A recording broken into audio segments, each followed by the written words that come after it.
Okay, okay. I don't care what people say about me after this, but I'm gonna say this. Okay, so take One Piece and then take Naruto. And इन दोनों को combine करने के बाद जो तुम्हें मिलेगा ना, उसे कहते हैं रैंकिंग ऑफ किंग्स।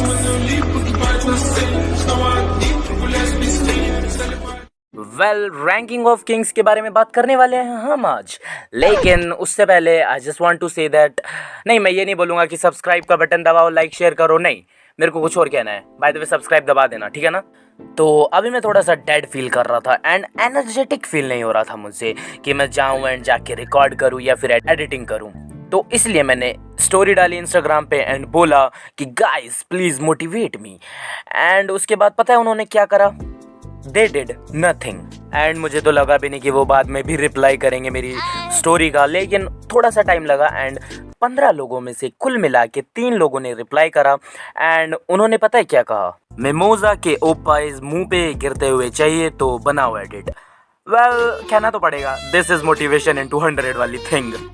ओके, हाँ मैंने कहा तो था write some shit bro, but सही खेलिया लौंडा एकदम, मतलब लिखा सही है एकदम जो बोला था मैंने। वाओ, एंड दिस निगा motivate me while saying worry. What is this, a fucking Jojo's reference? Well ठीक है, दुनिया जोजो रेफरेंस है, तुम भी जोजो रेफरेंस हो, मैं भी जोजो रेफरेंस हूँ, तुम्हारी आने वाली पीढ़ी भी जोजो रेफरेंस है, तुम्हारे आने वाली पीढ़ी की मदद करने के लिए जो चीज़ है वो भी जोजो रेफरेंस है। लेकिन जिस एनिमे के बारे में हम बात करने वाले हैं वो भी तो जोजो रेफरेंस है। अगर सारी दुनिया जोजो रेफरेंस है तो वाओ मैन, कितना दिमाग घूम गया मेरा जोजो रेफरेंस पे। ओके, बहुत ज़्यादा बकवास कर लिया अदर टॉपिक्स के बारे में। अब बात करते हैं हम रैंकिंग ऑफ किंग्स। तो देखो, रैंकिंग ऑफ किंग्स कुछ नहीं है, बस एक बजर्क है जो कि बच्चों के लिए बनाया गया है।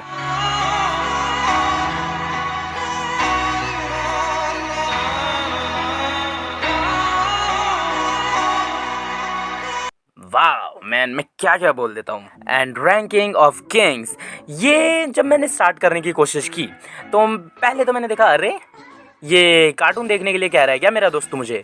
नहीं, मतलब डोरेमोन नहीं देखना मुझे, इतना क्वालिटी वाला एनिमेशन चल रहा है, demon slayer, attack on Titan वाला, तो मैं ये क्यों देखूं? बट ऑफ कोर्स मैं ये सब तब बोल रहा था जब मैंने इसका ट्रेलर भी नहीं देखा था, सिर्फ पोस्टर देखा था एंड इंटरनेट पे कुछ कुछ छोटे मोटे क्लिप्स देख लिए थे एंड उसके कारण मुझे ये लग रहा था कार्टून टाइप। एंड मैंने सोचा यार इसको देखने की कुछ ज़्यादा ज़रूरत है नहीं मुझे। मैं तुम्हें एक बात बताऊं, रैंकिंग ऑफ किंग्स के पास अगर ये वाला आर्ट स्टाइल नहीं होता एंड इतना प्यारा टाइप वाला एनिमेशन ये नहीं दिखाते एंड अगर इसका क्रिएटर कोशिश करता इसे डार्क एनिमी बनाने को, तो ये बहुत गंदा लेवल वाला डार्क एनिमी बन जाता। लिटरली बहुत डार्क चीज़ें हैं इसके अंदर जो कि क्रिएटर ने शो करने की कोशिश नहीं की है। मतलब शो करने की तो कोशिश की है बट एकदम डेडली वाले डार्क एक वे में नहीं दिखाया है हमें, एकदम प्यार भरे होलसम वे में दिखाया है। वो डार्क सीन भी, लाइक एक सीन में मेन कैरेक्टर की मॉम की डेथ होती है जो कि तुम्हें पहले एपिसोड से पता चल जाएगा कि शी इज़ डेड, लेकिन हमें दिखाया जाता है कि वो कैसे मरी है। तो वो चीज़ देखने के बाद एक्चुअली में मेरे को लगा कि सैल्यूट भाई, सैल्यूट है इस एनिमेशन को, मैं लिटरली सैल्यूट कर रहा हूँ। क्यों? क्योंकि इस एनिमेशन में वो चीज़ दिखाते हैं ना, काफ़ी ज़्यादा ब्यूटी वे में लगती है, डार्क भी लगती है लेकिन प्योर ब्यूटीफुल लगती है वो चीज़। पता नहीं, बस मेरे पास कोई वर्ड नहीं है उस फीलिंग को बयां करने के लिए जब मैंने इस सीन को देखा था एंड जो इमोशंस मेरे अंदर आ गए थे। मैं खा रहा था आराम से एंड एनिमे देख रहा था and I was literally about to cry, but मैंने रोक लिया अपने आप को। क्यों? क्योंकि फैमिली देखेगी तो बोलेगी है कार्टून देख के रो रहा है तू। And it's a story about a boy जो कि नंबर 1 किंग बनना चाहता है। नंबर 1 किंग बोले तो अपने किंगडम वाला किंग नहीं कि अपने किंगडम है उसका किंग बन गया, दी एंड बन गया पावरफुल, नहीं, वो पूरे वर्ल्ड में जितने भी सारे किंग्स हैं अलग अलग, उन सब से नंबर 1 टॉप पे रहना चाहता है वो वाला किंग। एंड बताने की ज़रूरत नहीं है कि उस बंदे का बाप रह चुका है नंबर 1 वाला किंग। बट तुम्हें तो पता ही है कि अगर मेन कैरेक्टर के पास कोई सपना है एंड वो उसे पूरा करना चाहता है तो पूरी कायनात उसकी लाइफ में ये प्रॉब्लम्स देगी कि लाइक मेन कैरेक्टर को अपना टास्क पूरा करने के लिए बहुत ज़्यादा मुश्किलों का सामना करना पड़े। एंड ये चीज़ सबसे पहले मुझे दिखी थी नारुतो के अंदर, नारुतो में, एंड फिर उसके बाद दिखी थी ब्लैक क्लोवर के अंदर, आस्था में, एंड अब मुझे दिखती है रैंकिंग ऑफ किंग्स के अंदर, बोजी में। ऐसा क्यों? क्योंकि बोजी कहने को तो एक बड़े जाइंट किंग एंड क्वीन जो कि बहुत ज़्यादा स्ट्रॉन्गेस्ट हैं वर्ल्ड में, उनका बेटा है, लेकिन उसकी खुद की साइज बहुत ज़्यादा छोटी है। प्लस वो सुन नहीं सकता, प्लस वो बोल नहीं सकता। अरे वो तो इतना कमज़ोर है कि तलवार भी नहीं उठा सकता, एंड वो किंग बनना चाहता है। अरे नंबर 1 किंग बनना चाहता है। रैंकिंग ऑफ किंग्स के जब कुछ एपिसोड्स तुम देखोगे तो तुम्हें लगेगा what is this, a Disney movie. नहीं, ये डिज्नी मूवी नहीं है। डिज्नी मूवी के साथ मैं कंपैरिजन क्यों कर रहा हूँ इसका, क्योंकि लोगों को आदत है डिज्नी मूवी में ये चीज़ देखने की कि मेन कैरेक्टर है एंड उसके रियल पेरेंट्स नहीं है, एंड बेसिकली उसकी मॉम नहीं है, एंड उसकी जो दूसरी मॉम है वो है स्टेप मॉम। एंड वैसा ही यहाँ पर भी केस है। यहाँ मेन कैरेक्टर की तो मॉम है नहीं, पहले ही बता दिया मैंने तुम्हें, लेकिन उसकी स्टेप मॉम है। बट किसी भी डिज्नी मूवी की तरह यहाँ इसकी स्टेप मॉम नहीं है। इसकी स्टेप मॉम बहुत ज़्यादा केयरिंग है, एंड बहुत ज़्यादा अच्छी भी है, एंड बहुत ज़्यादा हॉट भी है। कोई मार दो मुझे, मार दो, कोई मुझे मार दो बस।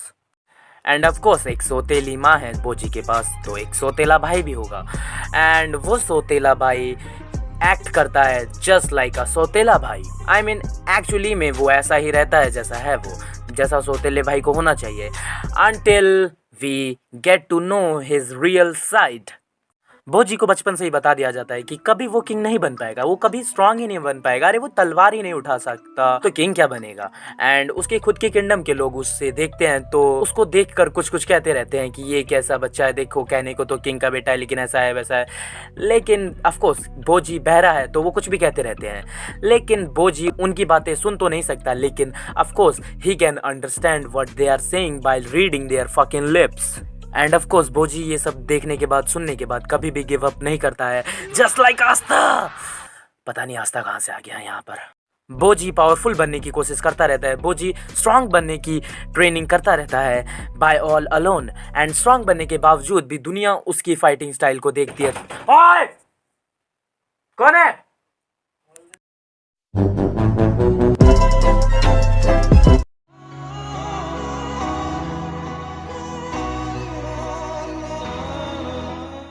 एंड स्ट्रांग बनने के बावजूद भी दुनिया उसकी फाइटिंग स्टाइल को देखती है तो बोलती है ये कोई किंग्स की फाइटिंग नहीं है, ऐसे राजा नहीं लड़ते हैं, तू कैसे लड़ रहा है, ऐसे बोलते हैं दुनिया उसे।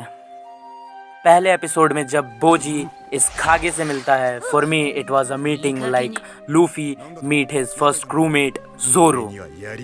For me it was a meeting like Asta meet his devil for the first time in anime. For me it was a meeting of Sasuke and Naruto when they kiss. एंड वो लोग जो बोजी की फाइट को पहली बार देखने के बाद बोलते हैं ये तो टट्टी है, वही लोग जब बोजी को पावरफुल वे में देखते हैं कि वो जिस बंदे से लड़ रहा है वो एक्चुअली में बहुत ज़्यादा पावरफुल है, तब वो बोजी की फाइटिंग स्टाइल की एक्चुअली रिस्पेक्ट करने लगते हैं, and they were like this is an actual king fight. जो काम बड़े से बड़े ताकतवर लोग नहीं कर पाते वो काम किंग बोजी कर देता है जब वो स्ट्रांग बन जाता है। एंड किंग लगाना इसके नाम के आगे is just show that I respect this character more than anything in this anime. I mean Bojji is not powerful in a strength. अगर तुम उससे पंजा लड़ाने जाओगे तो ऑफकोर्स वो हार जाएगा चुटकी बजा के, लेकिन वही तो बात है, अगर तुम उससे शॉर्ट फाइटिंग करने जाओगे तो वो चुटकी बजा के तुम्हें मार देगा। आई मीन बोजी को कंट्रोल करनी पड़ेगी अपनी पावर्स ताकि वो तुम्हें जान से ना मारे। एंड मैंने बहुत बात कर ली इस एनिमे के बारे में, बहुत से स्पॉयलर्स भी दे दिए छोटे मोटे तुम्हें, ऐसा इसलिए क्योंकि अगर तुमने एनिमे देखा है तो तुम इस वीडियो को एंजॉय कर सको, मज़ा आ सके तुम्हें। एंड अगर तुमने एनिमे नहीं देखा है तो मैं तुम्हें पहले से ही हाइप कर दूँ इस शो के बारे में। एंड या व्हाटएवर, मैंने बहुत बात कर ली इस एनिमे के बारे में। नाउ तुम्हारी बारी है कि कमेंट में अपने ओपिनियन बताओ, मैं सारे कमेंट पढ़ूंगा एंड रिप्लाई करूँगा, आते भी कितने हैं कमेंट, बट व्हाटएवर जल्दी करो। एंड मैं मिलता हूँ नेक्स्ट वीडियो में, तब तक के लिए गुड बाय।